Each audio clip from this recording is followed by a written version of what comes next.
baiwar Allah sunanta Rashida Husaini yar shekara 25.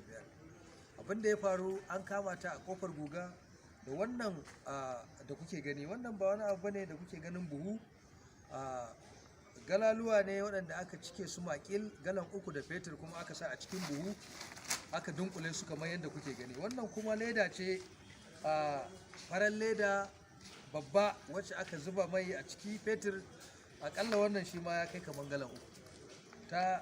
ta ɓoye, ta sa zip, ta janye a cikin jakata, ta saka a cikin hijabinta, kuma Allah ya sa 'yan sanda suka kama ta.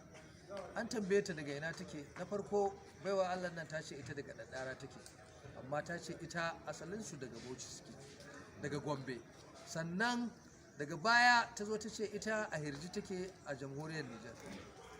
Ta kasa yi wa 'yan sanda da jami'an tsaro bayanin shin a ina ta sai wannan fetur, ina za ta kai shi, kuma da dukkan alamu bafulatana ce wacce ta fito daga cikin daji, kuma cikin daji za ta koma. Muna zarginta da taimakawa 'yan ta'adda, da taimaka musu da bada labari, da kuma siyo musu man fetur.